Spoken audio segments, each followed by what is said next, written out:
આજના દિવસે આપણને ઇન્ડિગોના પણ પરિણામ આવતા દેખાયા છે અને ઇન્ડિગોના પરિણામ આવ્યા બાદ આજે સ્ટોકની અંદર સામાન્ય તેજી સાથેનો કારોબાર છે. કેવા રહ્યા પરિણામો જાણીએ સહયોગી શ્રદ્ધા પાસેથી. જી શ્રદ્ધા, જણાવો ઇન્ડિગોમાં શું ખાસ એક્શન આજે?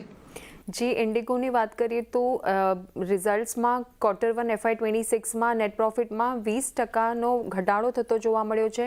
2,728 કરોડની સામે 2,176 કરોડ થતા જોવા મળ્યા છે. YoY બેસિસ પર રેવન્યુમાં પણ 4.7%નો વધારો જોવા મળ્યો છે. 19,571 કરોડની સામે 20,496 કરોડ YoY બેસિસ પર. એબિટામાં પણ લગભગ 1.25%નો ઘટાડો નોંધાયો છે. 5,811 કરોડની સામે 5,739 crore.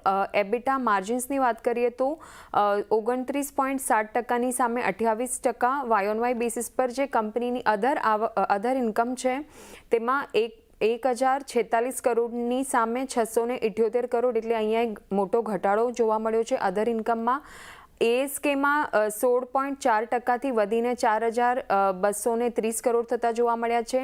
Rental, repair and maintenance cost જે છે એમાં પણ 18%નો વધારો થતો જોવા મળ્યો છે. 2,603 કરોડની સામે 3,071 કરોડ.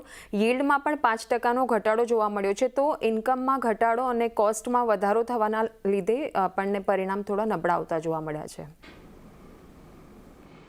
એટલે જો ખાસ કરીને પરિણામ થોડા નબળા છે, પરંતુ એક મજબૂતી અત્યારે ઇન્ટરગ્લોબ એવિએશનમાં આવી રહી છે. આભાર શ્રદ્ધા અમારી સાથે જોડાઈને આ સમગ્ર વિગત આપવા માટે. તો ધ્રુમિલજી, ઇન્ડિગો આમ તો આજના દિવસે થોડો પોઝિટિવ છે, નીચલા સ્તરેથી રિકવરી સારી એવી થઈ છે. 50 દિવસની મૂવિંગ એવરેજ પાસે પહોંચ્યો તો ત્યાંથી એક સારી રીતે રિકવર થયો છે. અને આ 5600ના જે સ્તર છે, એક અગાઉ પણ જ્યારે ગેપ અપ ઓપનિંગ થયું હતું એના સપોર્ટ બન્યા હતા. લાગે છે જ્યાં સુધી આ સપોર્ટ જળવાયેલા છે ત્યાં સુધી એક પોઝિટિવિટી રહેશે ઇન્ડિગોમાં? તો આપણે આમાં બ્રોડર પિક્ચર જોઈએ. સ્ટોકે પ્રીવિયસ મંથમાં એક ઓલ ટાઈમ હાઈ લગાડેલો 5997 નો આપણે ઓલમોસ્ટ જોયું. પ્રીવિયસ મંથ એટલે જૂન સિરીઝમાં 12% નો એક ઉછાળો જોવા મળ્યો. ત્યારબાદ હમણાં આપણે જોઈએ તો જુલાઈ સિરીઝમાં અરાઉન્ડ 3.6% ડાઉન છે. બ્રોડર વ્યૂ પોઝિટિવ છે.